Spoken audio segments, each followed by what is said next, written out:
It's trending, has been trending for weeks now on TikTok with millions and millions of followers, if not billions this time on TikTok with his "Don't Leave Me" challenge.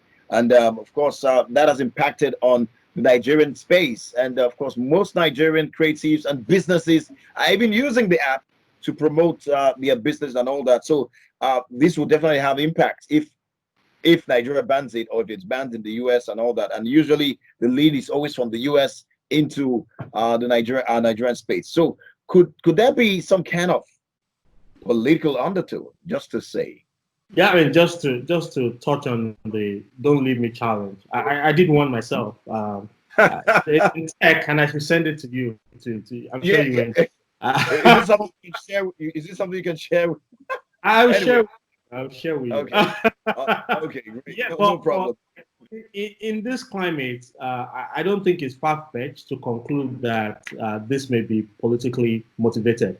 There is all sort of things going on with the U.S. handling of the coronavirus and attempting to shift the blame elsewhere. And this could be, one of those moves to pander, that claim to say that it's the Chinese or the China government carelessness, and people have been talking about punishing them for handling this, for how this has gone. So yeah, I mean it's not far fetched to make that conclusion. But like I said, whatever happens, politics or not, there has to be evidence that is clear to everyone that substantiate that allegation that TikTok is breaching privacy concern, and it must rise to that level before I think government anywhere, especially in a democracy like the US or Nigeria, start interfering and banning the use of social media the way it's written in the story. Yes, we hear that Google plans to extend your battery life, and as reported by the Windows Club via uh, Iron Gadgets. Now, Google is considering reducing energy usage by turning off unneeded JavaScript timers and trackers when a tab is open in the background. I mean, sometimes you wonder how the computer or your device would just run down because stuff is going on in the background, and if you're not very careful. So, tell us.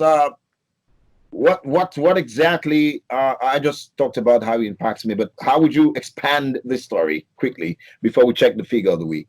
Yeah, so feel good story. Nothing too serious about this. It's just telling the listeners that Google, a giant, is looking at how to improve the browsing experience of its Chrome browser.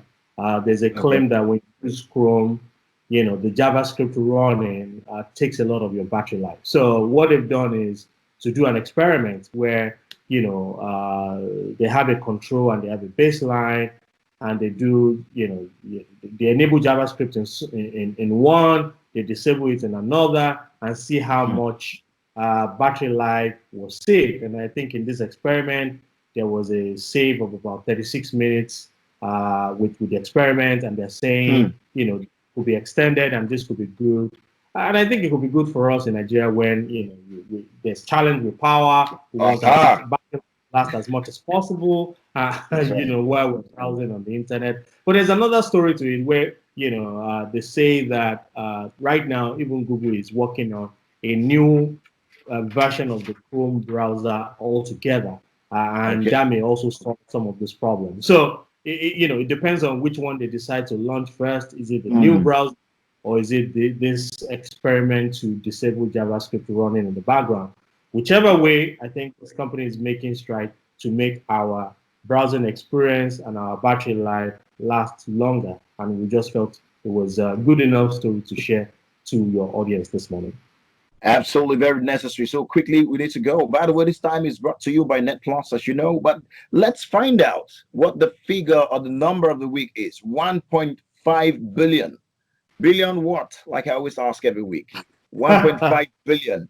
Is that what's going on into our accounts? So, Let me ask you again. I hope yeah. one day you say yes.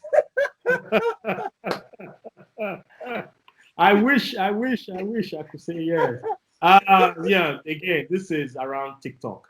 We talked about the Wow. powerful adoption, and this is the number of app downloads. The number of times TikTok has been downloaded. It tells you the 1.5 billion billion, times. yeah, 1.5 billion downloads across the Wow. major, and that's huge. That's huge. I think India, outside of China, India is the biggest user of TikTok. And you talked about Nigeria. We're using it now. That Don't Leave Me challenge was a major hit, and it's Yeah. gone around the world. And you can see why the adoption is like that. So that's the number of the week, 1.5 Okay. billion. Yeah. Wow. Thank you, Wale Farah, for speaking with us. Appreciate you a lot as always. And how can you be followed on the social media for more updates quickly as we leave? Yeah. So for all these articles that we review, you can go to TechRoundUp.tv. There's always a lot of tech news and opinion and analysis on that platform. You can follow me or connect with me at LinkedIn at Wale Farah. And you can also check all the Tech Roundup handles on Facebook, Instagram, and Twitter. Follow, join the conversation. It's always exciting. Thank you, Wale. Wale Farah is a fintech executive and, of course, entrepreneur with over 25 years experience. He joins us again next week. Thank you. Thank you.